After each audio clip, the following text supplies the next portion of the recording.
जय श्री राधा रानी सरकार की, जय श्री कृष्ण भगवान की, जय श्री गीता जयंती उत्सव की। मंदिर श्री बंसी वाले महात्मा यूट्यूब चैनल की ओर से हम आप सभी भक्तों का हार्दिक अभिनंदन करते हैं। आज की इस वीडियो में हम आपको श्री गीता जयंती उत्सव 2022 की सारी जानकारी देने जा रहे हैं। आज की इस वीडियो में हम आपको बताएंगे कि इस वर्ष 2022 में श्री गीता जयंती उत्सव किस दिन को आ रहा है और श्री गीता जयंती का शुभ मुहूर्त कौन सा है, पूजा किस समय करनी चाहिए और श्री गीता जयंती को क्यों मनाया जाता है। और साथ में हम आपको बताएंगे कि श्री गीता जयंती के दिन भगवान का पूजन कैसे करना चाहिए, भगवान को किस चीज का भोग लगाया जाता है। सारी जानकारी इस वीडियो में हम आपको देने जा रहे हैं, तो आप एक एक बात को ध्यान से सुने, तभी आपको सारी जानकारी मिल पाएगी। तो सबसे पहली बात यह है कि श्री गीता जयंती उत्सव मार्गशीर्ष मास के शुक्ल पक्ष की एकादशी तिथि को होता है, मोक्षदा एकादशी के दिन होता है। द्वापर युग में भगवान श्री कृष्ण जी ने अर्जुन को कुरुक्षेत्र के मैदान में जो गीता का दिव्य उपदेश दिया था, उसको गीता उपदेश के नाम से जाना जाता है। जिस दिन भगवान श्री कृष्ण जी ने अर्जुन को गीता का उपदेश दिया था, उस दिन मार्गशीर्ष मास के शुक्ल पक्ष की मोक्षदा एकादशी थी। उस दिन से मोक्षदा एकादशी के दिन ही श्री गीता जयंती का उत्सव मनाया जाने लगा। तो यहाँ पर यह बात स्पष्ट है कि श्री गीता जयंती और मोक्षदा एकादशी एक ही दिन होती है। तो इस वर्ष 2022 में श्री गीता जयंती उत्सव और मोक्षदा एकादशी 3 दिसंबर 2022 दिन शनिवार को है। इस वर्ष श्री गीता जयंती उत्सव 3 दिसंबर दिन शनिवार को है। जो एकादशी तिथि का आरंभ होगा वो 3 दिसंबर दिन शनिवार को सुबह 5:33 पर हो जाएगा और एकादशी तिथि की समाप्ति 4 दिसंबर दिन रविवार को सुबह 5:34 पर हो जाएगी। तो इस वर्ष श्री गीता जयंती उत्सव और साथ में मोक्षदा एकादशी 3 दिसंबर दिन रविवार को है। तो पहले तो हम आपको यहाँ पर बताएंगे कि श्री गीता जयंती के दिन कैसे पूजन किया जाता है, किस समय पूजन करना है, भगवान को क्या भोग लगाना है। उसके बाद आपको बताएंगे कि श्री गीता जयंती क्यों मनाई जाती है। तो सबसे पहली बात यह है कि श्री गीता जयंती के दिन पूजा का शुभ मुहूर्त कौन सा है। तो आप 3 दिसंबर दिन शनिवार को सुबह या शाम किसी भी समय आप भगवान जी का पूजन कर सकते हैं, श्री गीता जी का पूजन कर सकते हैं। इस दिन पूजा में श्री गीता जी का पूजन करना चाहिए, अर्थात गीता जी के ग्रंथ का पूजन करना चाहिए। भगवान श्री कृष्ण जी ने अर्जुन को जो गीता का दिव्य उपदेश दिया था वो 18 अध्याय में है। तो इस दिन भगवान श्री कृष्ण जी के साथ गीता जी के ग्रंथ का पूजन किया जाता है। पूजा में धूप, दीप, पुष्प इत्यादि का प्रयोग करना चाहिए। आप सुबह भी पूजन कर सकते हैं, सायंकाल में भी पूजन करना चाहिए। ये सारा दिन शुभ मुहूर्त वाला ही होता है, क्योंकि गीता जयंती के दिन भगवान ने हम सब कलयुग वासियों के उद्धार के लिए गीता का दिव्य उपदेश दिया था। इसलिए श्री गीता जयंती के दिन आप किसी भी समय पूजन कर सकते हैं। तो आपने भगवान श्री राधा कृष्ण जी का पूजन करना है,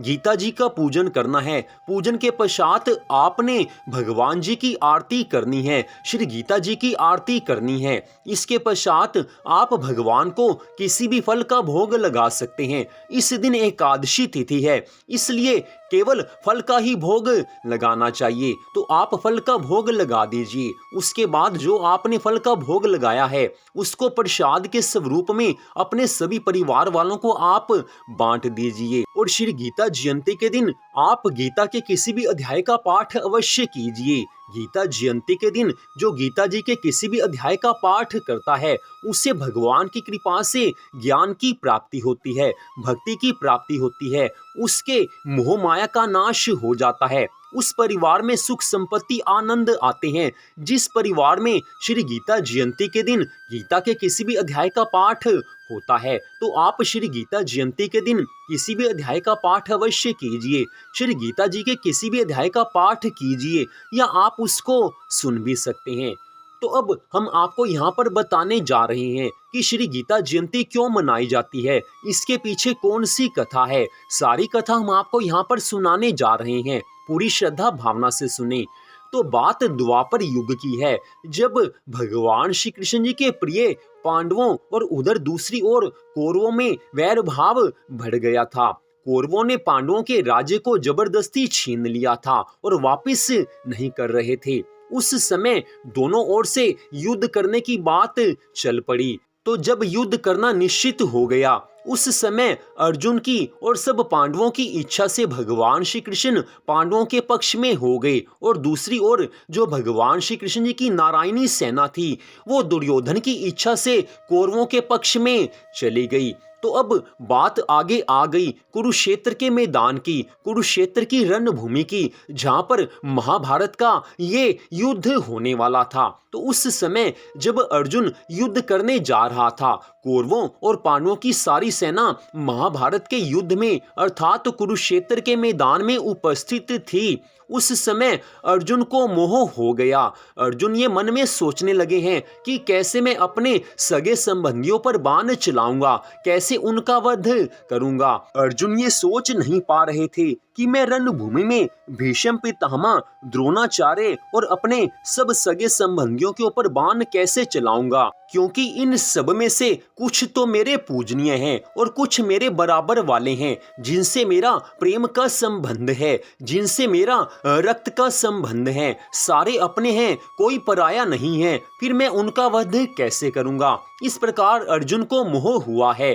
तो उस समय भगवान श्री कृष्ण जी ने अर्जुन को कुछ समझाया, लेकिन फिर भी अर्जुन के मोह का नाश नहीं हुआ। तो श्रीमद् भगवद गीता के दूसरे अध्याय के 6ठे श्लोक में अर्जुन ने भगवान जी से कहा है कि हे प्रभु, मेरे मन में तो मोह माया छा गई है, मैं आपकी शरण में हूँ, आप मेरे को शिक्षा दीजिए। तो इसके पश्चात भगवान श्री कृष्ण जी ने अर्जुन को गीता का दिव्य उपदेश देना शुरू किया है। भगवान श्री कृष्ण जी ने श्रीमद् भगवद गीता के दूसरे अध्याय के 11वें श्लोक से गीता का दिव्य उपदेश देना शुरू कर दिया और श्रीमद् भगवद गीता के 18वें अध्याय के 71वें श्लोक तक अर्थात 71 श्लोक तक भगवान ने अर्जुन को गीता का दिव्य उपदेश दिया है, जिसमें ज्ञान योग, कर्म योग, भक्ति योग के संबंध में सब कुछ भगवान ने ज्ञान दिया है। उसके पश्चात 18वें अध्याय के 72वें श्लोक में भगवान ने अर्जुन से पूछ लिया कि हे अर्जुन, मेरे द्वारा दिया गया ये दिव्य उपदेश क्या तुमने एकाग्रचित्त से श्रवण किया, और हे अर्जुन, क्या तेरा अज्ञान से उत्पन्न हुआ मोह नष्ट हुआ।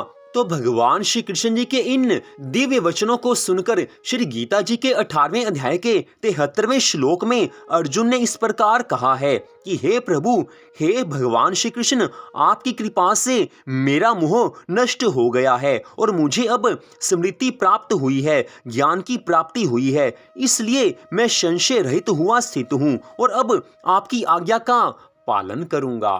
तो इस प्रकार भगवान श्री कृष्ण जी ने अर्जुन को कुरुक्षेत्र के मैदान में गीता का जो दिव्य उपदेश दिया था उससे अर्जुन के मोह का नाश तो हो गया, लेकिन जो भगवान ने गीता का ये उपदेश दिया था वास्तव में अर्जुन के लिए वो नहीं था। अर्जुन तो केवल निमित्त मात्र बना था।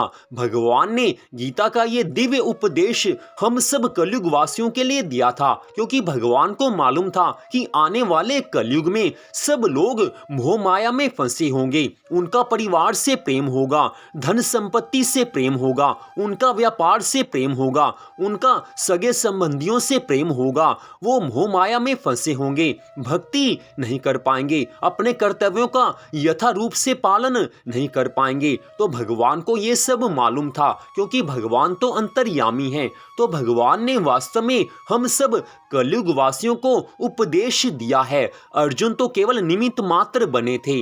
और श्री गीता जी के 18वें अध्याय में ही भगवान श्री कृष्ण जी ने अर्जुन को स्पष्ट कह दिया था कि जो कोई प्रतिदिन गीता के एक या आधे श्लोक का भी पाठ करता है या गीता के किसी अध्याय का पाठ करता है या किसी को सुनाता है, किसी भी तरह से जो गीता का प्रचार करता है, ये सब ही मेरे प्रिय हैं। इन सब के ऊपर मेरी कृपा सदा बनी रहती है। जो गीता जी का पाठ किसी भी तरह से सुनते हैं या करते हैं या औरों को सुनाते हैं या फिर गीता का किसी भी तरह से प्रचार करते हैं, वो मेरा प्रिय करने वाले हैं। क्योंकि गीता का जो प्रचार करता है वो सबको ज्ञान देता है और ज्ञान से ही सबका उद्धार होता है। इसलिए सब मेरे प्रिय हैं, इन सब का मैं उद्धार कर देता हूँ।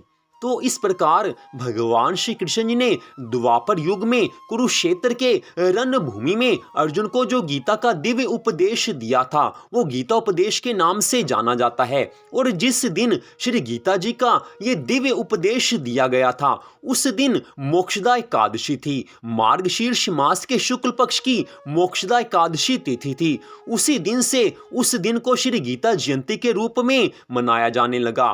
तो जिस दिन मोक्षदा एकादशी होती है, गीता जयंती भी उसी दिन होती है। तो इस वर्ष श्री गीता जयंती 3 दिसंबर 2022 दिन शनिवार को है। मोक्षदा एकादशी भी 3 दिसंबर 2022 दिन शनिवार को है। तो आप सबसे निवेदन है कि आप 3 दिसंबर दिन शनिवार को मोक्षदा एकादशी का व्रत भी अवश्य रखें और साथ में गीता जयंती भी अपने घर अवश्य मनाएं। और अगर आप मोक्षदा एकादशी का व्रत नहीं भी रख सकते हो तो कृपा करके आप श्री गीता जयंती उत्सव तो अपने घर आप अवश्य मनाएं।